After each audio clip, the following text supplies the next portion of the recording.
Hello and welcome, my name is Chris from christopherhole.com. Welcome to this video where we're going to be talking about fascial injuries.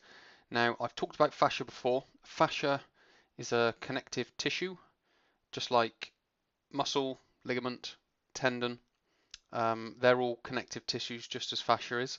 But fascia is a tissue that ranges from the top of your head all the way down to the bottom of your foot, where a muscle starts in a very obvious place at the top of your arm and then ends at your elbow, for example, being the bicep muscle. So it will go from here down to here. Your quad muscle will go from here down to just below your knee, whereas the fascia goes from your big toe and is connected all the way up, all the way up, all the way up onto the top of your head.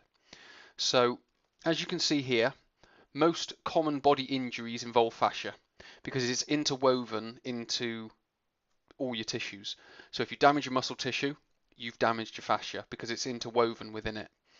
If you damage a ligament, if you damage a tendon, it's all interwoven, or the fascia is interwoven into those tissues. So when we're talking about fascial injuries, you can pretty much relate into all other injuries as well. Now, there's a few differences when we talk about fascial injuries, or more importantly, healing fascia, because there isn't one fascial injury, if you will. There's many different injuries that fascia is involved in. So we're going to be talking more about the healing of fascia, which requires proper mechanical load. And mechanical load in many different directions as well, because as you can see here, it doesn't just go up and down, it goes side to side, but it also goes diagonal right to left, diagonal left to right, in multiple directions. So it's got to have proper mechanical load. Now obviously proper mechanical load is open to interpretation, but that's because there's so much that it could be that I can't fit it all into this video. So we're going to look at a general overview, and it sort of comes in these three stages here. So muscle develops faster than fascia, and building resilience takes a longer time frame. So we're looking at 6 to 24 months. Now that doesn't mean you're in a rehab phase for the next 2 years, but what it does mean is that we need to treat it as during our workouts. It doesn't mean you can't work out hard. It doesn't mean that you should always be working in rehab and corrective exercises, so on and so forth. But what it does mean is that we need to treat that area possibly differently than other areas for a prolonged period of time. Stage 2 is to stagger your workouts. So after a workout, fibroblasts are stimulated to produce fascia. So fibroblasts are what make the fascia or lay down the fascia. And 24 hours after a workout, there is a net loss in collagen. So it equals like a weakening in that area. But then 48 hours after, there's a net gain in collagen.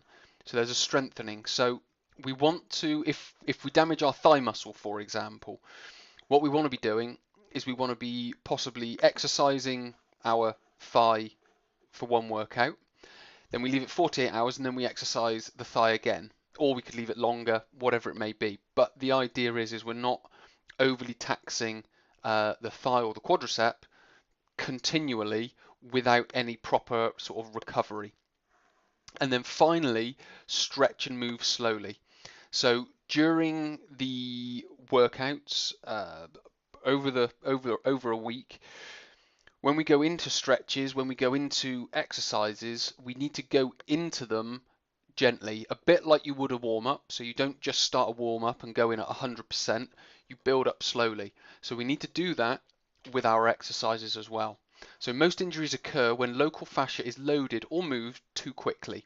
So what we need to be able to do is ease into stretches if we're going to do it, and we need to ease ourselves into working out the damaged area so we don't damage it any further, if that makes sense.